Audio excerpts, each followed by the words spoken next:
Hello, and welcome to Flix List. Here on WHYR 96.9 FM, Baton Rouge Community Radio. I'm DJ Clay. I'm Chewy. And I'm RCL. This is a half hour where we spend talking about movies. All right, you want to jump right in here? Yeah, the first movie we want to review is called Paperman. It's a 2009 independent feature. It stars Jeff Daniels, Ryan Reynolds, Lisa Kudrow, and Emma Stone. The movie is about a 40-something middle-aged, I don't want to say failing, but a middle-aged struggling writer who is played by Jeff Daniels, who's married to a very successful doctor, played by Lisa Kudrow.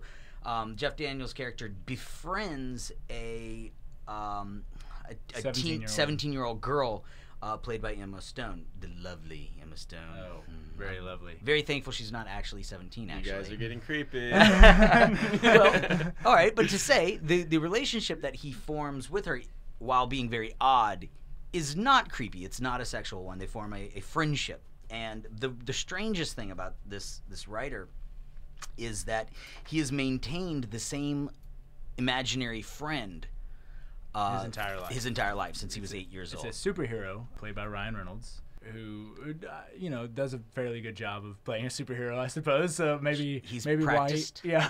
Maybe why he's done it so many times.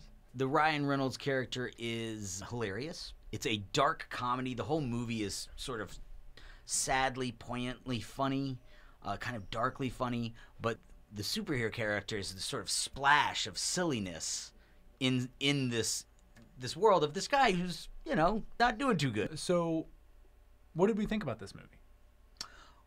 Well, I watched it and enjoyed it very much. It's not a movie you enjoy while you're watching it, or at least I didn't. When I was watching it, it was kind of glum, but sort of afterwards you're left with a really nice taste in your mouth that stays with you for a long time, and then after a while you go, dang, that really was a great movie. And that was my experience with it, that it took me some time, but it really stayed with me very well.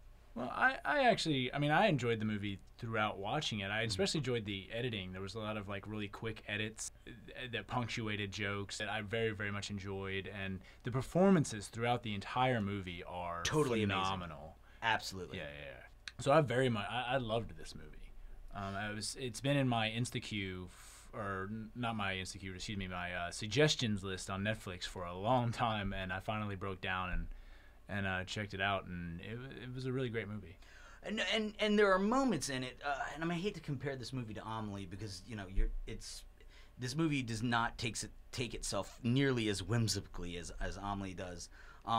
But there are these wonderful, as in that movie, there are these really wonderful magical moments where you're just like, oh man, oh that's awesome, that's fantastic.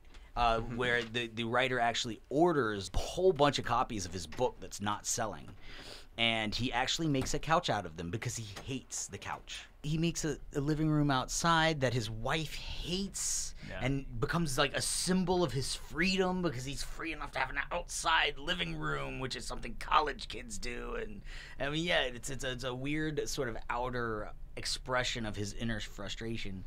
I would certainly say he's having a midlife crisis. Do you want to give it a 5-star rating? I'll say 4.5 stars. 4.5? Yeah. I'll say 3.5. I'll change mine to 4. We could never be more than half a star away from each other, can right, we? No. Absolutely not. The next film we're going to review is called Ip Man. It's a 2008 Hong Kong sort of semi-biographical martial arts film. It's based on the life of Ip Man, hence the title. He was the master, or the sensei of Bruce Lee. That was sort of how we would know him. Yeah, he was the original proponent, I guess, of Wing Chun, it was originally like a female's martial art almost, or at least it was developed by a woman. So it was kind of looked down on by other martial artists. But premise of the story, he's such a proficient or excellent martial artist that he's really just the top of the top, and he is just so fantastic and amazing. Interesting thing, the star who plays Ip Man, Donnie Yen, obviously these guys are all of Chinese or other like Asian ethnicity. So they're not going to be, they're going to be bigger stars over there that we're probably not going to really know about. The only thing that I could find is Donnie Yen. He played a character in Blade 2. So you may know him as one of the baddies from that. From what I could tell, he seemed like a Chinese Everybody Loves Raymond. That is so weird. Apt. It looks weird, and it's almost like his wife almost treats him like Deborah treats Ray, like treating him like he's a bumbling child almost. So we should picture Ray Romano then breaking into like a butt whooping of epic proportion in between being nagged at by his mother and his wife. Exactly. Imagine that, and you've seen the movie. That's not true. It's a very interesting movie. First of all, it's a bit disjointed, honestly. A lot of semi-biographical films are very true. Very disjointed. It was very loosely based on history as well. Yeah, no, it was basically a kind of weak story to showcase martial arts. Yeah, and that really was the point. It was a vehicle through which to deliver spectacular martial arts scenes, and it did that amazingly. The fight scenes were some of the best I've ever seen. They were like a beauty to watch. Yeah, at the Hong Kong Film Awards, it actually won Best Action Choreography. Yeah, it also won, I believe, Best Film. Yeah, it won Best Film. Which is something that I question, honestly. What it tells you is where the priorities are in Hong Kong, you know? Well, here's the thing. The movie kind of shifts gears about a third of the way in. It starts off with the premise of this small town Foshan where all the martial artists, the great martial artists are, and then it just shifts gears. Like, it moves into this little montage sequence of explaining things through like word written on the screen that you have to read, telling you that Japan started fighting with China, time taking place before World War II, and then it just changes the setting of the entire movie from everything being good to all of a sudden everyone's in poverty because of Japan. Yeah, it really was almost like a Chinese propaganda film. Oh God, yes. And which is why I understand your questioning of it winning Best Film. Yeah, it kind of seems like who was voting? Exactly. Or was there any voting, or just they were just like, nope, this is the best film that showcases that China is awesome and that Japan is apparently this evil thing. Basically, you seriously leave the film with the sense that they are beating you over the head with the concept that China is amazing and we are all beautiful. We are all beautiful here in China, and life is great because we rock. And Japan sucks. It would be similar to Captain America winning the Best Film Oscar over here. Apt comparison. Well done. So, I mean, yeah, it's interesting the way the Japanese are depicted in this movie differently than even we, as, you know, it takes place around World War II era, a little bit before World War II. So which we know the Americans were the ones who won World War II. Right. Yeah, of course, we're great. But no, we know how we depicted the Japanese in sort of a negative, like, political cartoon type of light, you know. Right. We definitely did depict them negatively, but the interesting thing is we didn't...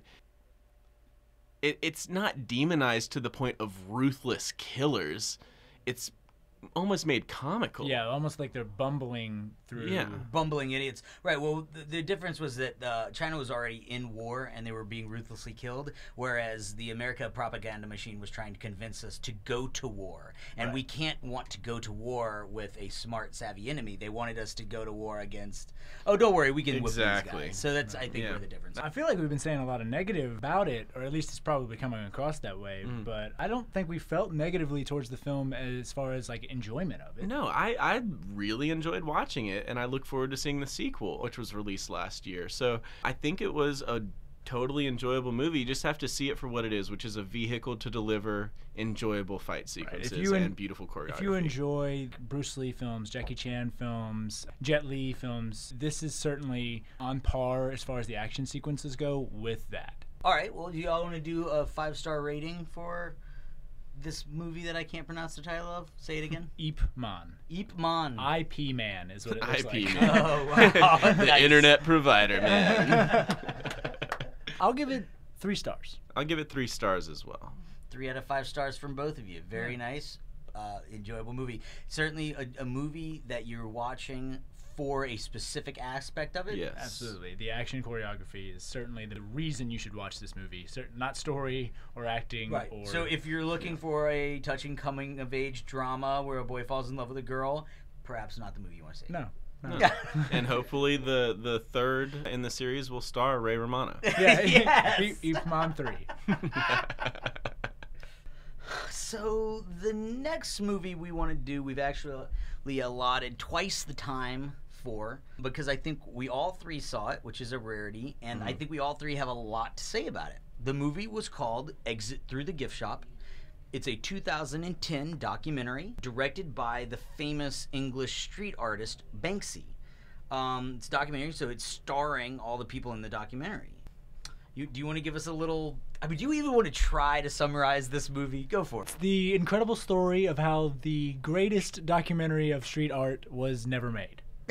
Yeah, that's true. That's very well done. Well done. That's about the best I could imagine it being put, honestly. Yet you're still watching a documentary. Yeah. Yeah. So it's Weird. already saying this is not the best documentary about this, but you're never going to see the best documentary. Yeah. The documentary that was meant to be made. Well, because what happens is, and we should say, that the original filmmaker, the original director was a very bizarre French shopkeeper. He kind of owned like a vintage clothing store, kind of hip thing in France, who became obsessed with street art and started traveling around, splitting his time filming the very beginnings of street art. Well, I'll do a quick antidote because I remember I was in art school. Antidote? You're gonna save us from this? Antidote? Oh, Anecdote? Anticdote. The writer strikes again. But when I was in art school, it was when street art was beginning, and I remember thinking to myself that all of the cool art that I was seeing coming out of my school was street art. Now I never put that together. I never made this is street art and I have a name for it and it's an idea and it's a concept. No, it was years later that it became a school of thought, that street art was now a form of art that could be talked about. And that's how art school always is. They never can teach you about the really interesting thing that's going on right now, because we never know what's going to last, what's going to have substance in a few years. But seeing this documentary recently, realizing that I was at the right place at the right time, seeing some of this stuff be done, I can definitely see where this eccentric French shopkeeper that we refer to was inspired. He picked up his camera and he started filming these temporary works of art because they're out on the street. You never know what's going to happen to it. It's not like it's protected in a museum or a gallery. And he started filming them based on the idea that they were disappearing too quickly, that the police were painting over a lot of these street arts too quickly, and nobody was being able to see them, so he wanted to film them. And becomes friends with these outlaws of street artists. Right, and that was the other thing, is that they are outlaws, basically. You know, this is not illegal, or they say it's a legal gray area to graffiti. And these artists who had started to notice that their art was being erased so quickly then realized, well, this is the only way it's going to make it to a public, is if somebody eventually films it, documents it. Right. And now the other thing about it is that as street art gained in popularity, people the likes of Banksy is a world-renowned artist, creator now. He is the holy grail of the street artist movement. He's Michael Jordan. And if you haven't checked out his stuff, I highly recommend just doing a Google search for Banksy and checking out the stuff that he's done. It's fascinating, phenomenal. smart. But the thing is, as these street artists gained in notoriety and attention, it became the next Picasso. It became the next big thing that people wanted to collect. And so the interesting thing is, the point of this graffiti art, this street art, was originally to kind of to bring it out of galleries and museums. Yeah. Because that world was sterile, it was unchanging, it was purposefully a temporary form of art on purpose. Right. By its very nature. Now, what happens though when somebody buys this temporary form of art and hangs it in their living room and pays, thousands of $100,000 for it? right. It changes the dynamic. And the main street artist Banksy and some of the other guys like Space Invader and the other guy from LA who did the Barack Obama picture that he's currently being sued for. Basically, these guys wanted the true soul of street art to be preserved. And so they asked Terry, the main guy doing the documentary, to document that for them and tell the true story. Tell them what it's about. He's been documenting this for years. We should keep along with the plot. But I mean, he's been documenting this for years and years, and he's actually documenting this art movement from its underground, where these guys are running around worried about being arrested, to gallery shows. Where now Banksy is having gallery shows. And at some point, because of this, he's filmed for years and years and years, and he edits something together, and they're all watching it going, dude, Terry, this you can't, what is this? What happened to all the footage you shot of us? And they're realizing that this guy is a little cracked, that he's a little crazy. And so almost to appease him, they suggest, hey, Terry, you should go try to make some art. Yeah, why don't you go do some of this? Make some art, and we'll try to edit some of this footage together. Yeah. And of course, this turns into the next part of the film, where Terry has lost his mind.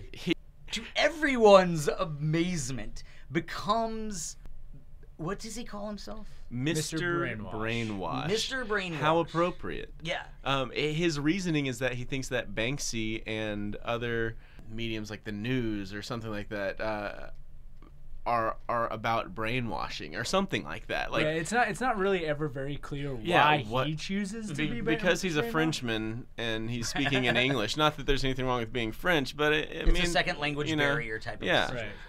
No, and he ends up doing this way over the top gallery showing, and sells and ends up creating not enough notice like on the street as street artists do, but enough media attention, the exact tool for which that he's supposed to be named after and all this stuff, that he ends up creating enough media attention that he is able to pass himself off as the next big thing in the art world, and sell his stuff for thousands and thousands of dollars, and makes back $1 million and all this stuff that he gets other people to make for him, and it's just the most bizarre look at how the art world functions. It's really interesting because he asked Banksy to give a quote to support him as he starts his little venture trying to start his gallery, and he wants Banksy to support him. So he says, hey, can you give me a quote? And Banksy says something along the lines of, Mr. Brainwash is a force of nature, and I don't mean that in a good way. And actually, there was another quote I wanted to bring up. This is actually from Terry. The reason why he calls himself Mr. Brainwash is, and I quote, it's because everything that I do, somewhere, it brainwash your face. You got it straight from the horse's mouth. There was also another quote that I thought was kind of amusing, was what Banksy has to say about Mr. Brainwash's art, and then it's in reference to Andy Warhol. He says, Warhol repeated iconic images until they became meaningless, but there was still something iconic about them. Terry really makes them meaningless.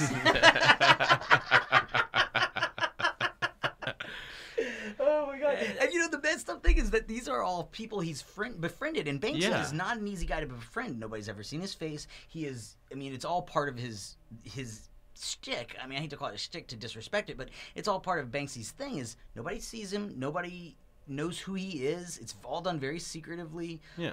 And Terry made friends with this guy, and then apparently was so disrespectfully, vaguely arrogant to his art form to make him say these horrible things. Well, I mean, that's the funny thing. The original point, whenever they said make this documentary for us, the point was to show that street art isn't about the money. It's not about the galleries. It's about the street art, doing the art on the street as a temporary form. No, and then what he does though is he skips the street art part of it and goes straight into this huge gallery show. That's really bizarre. Yeah, he does street art for like 3 weeks, and and then goes into a gallery show. And so basically, he skipped making the documentary he was supposed to make, and wound up doing the exact thing that street art was not supposed to do.